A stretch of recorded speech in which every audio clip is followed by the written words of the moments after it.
Hey guys, what's going on? Brandon here, and today I'm doing my review of the first Child's Play film, the one that came out in 1988.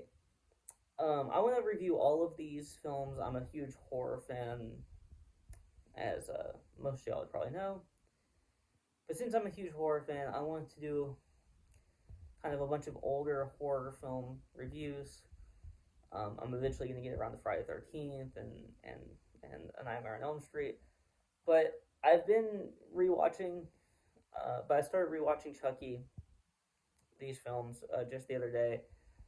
So I wanted to go ahead and start on my reviews of these. I've gotten through the first three.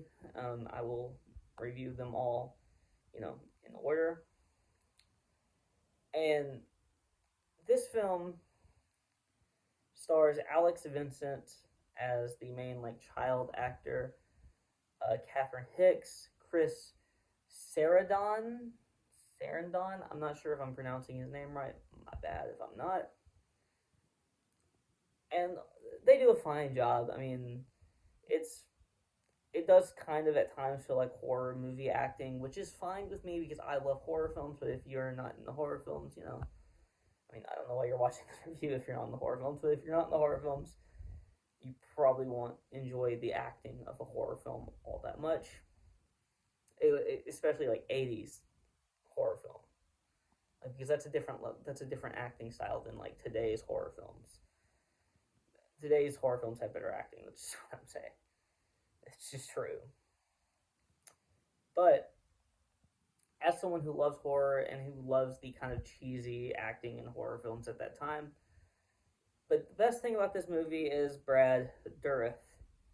Brad Dourif, who is a very good actor, who has been an incredible character actor for his entire career, who was able to helm this franchise in a way that it's kind of surprising that he was able to. Not because he's bad, but because he's not a huge name, or he wasn't at the time. He was, he's a character actor. He showed up and did small roles and very good all the time, but not really a mainstay in like the big time movie star kind of thing. But at the same time, he is playing a role in this movie that's not as dependent upon him. This movie was not as dependent on him. It was more dependent on Catherine Hicks, because as much as great as Brad Dourif is in this movie, he isn't in this movie a ton. He has the opening scene, and then there's a long period of time where you just do not hear Brad Dourif, even his voice. You just don't even hear his voice. I mean, obviously you don't see him because his soul has been transported into a doll. It's a ridiculous premise, but it doesn't matter. It's a horror film. Just accept it. It's kind of my whole thing with horror films. Even if the premise is ridiculous, I just accept it. But Brad Dourif in this film does the vocal performance so well, and he does it all the time with Chucky. Chucky, he is always on point with his vocal performance, which he has to be because that's really that's his only real role in these movies. He is phenomenal in this role,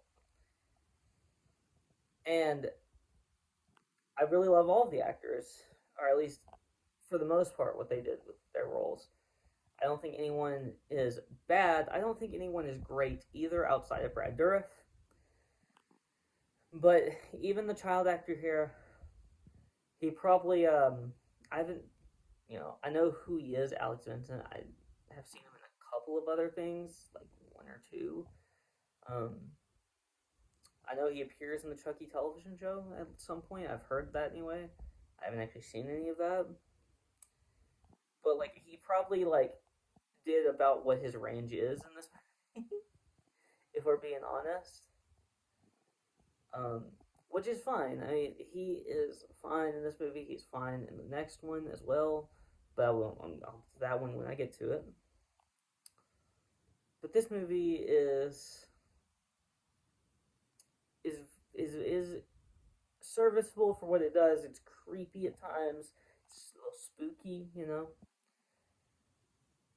but it's nothing special in my view. And it's crazy to me that this has turned into a classic in horror in any genre really, because I don't think it's terrible, but I don't really care too much about this franchise in general.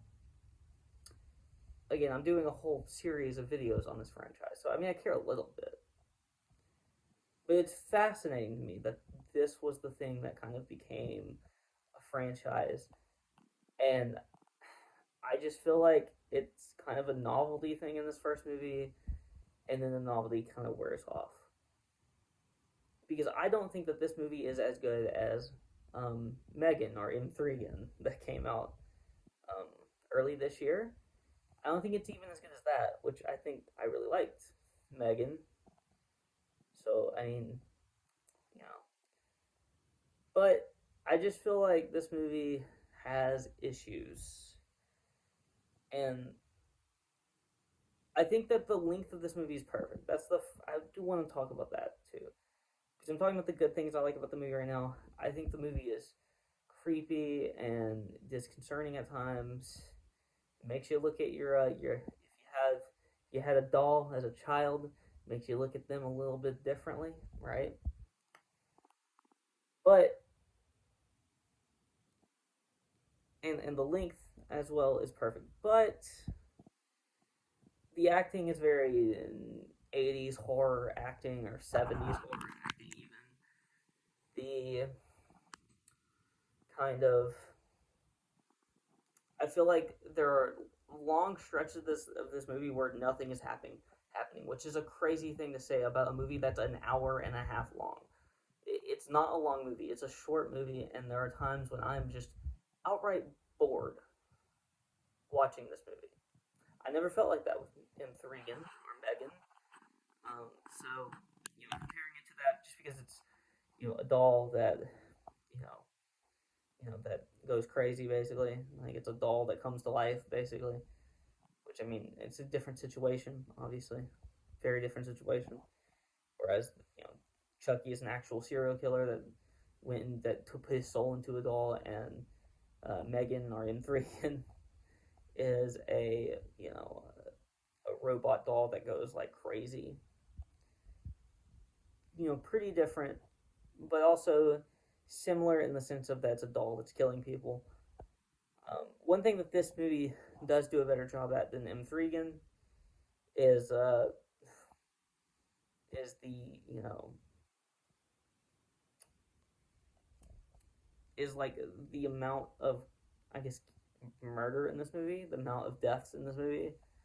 I do think that this movie was a little bit better in terms of that, but I think the kind of coldness of the of M3gan of their like deaths and kills are pretty cool, and I think that there's a lot of build up in both these movies, but I just like the build up in M3gan better. So just to compare those two, like I have issues, but I'm gonna give this an overall positive review. I'm giving it a 7. I think it has a lot of issues, and I think it's at times really boring and just nothing's happening. But anytime when Brad Dourif's voice pops in there, you're like, now we're having fun. Now we're having fun. Um, I just wish that I had more fun with other parts of this film. Although hate, I don't hate the film. I just wish there was more to it.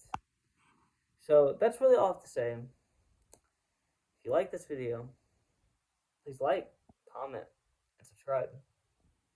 And you can follow me on Twitter and link in the description below. Peace.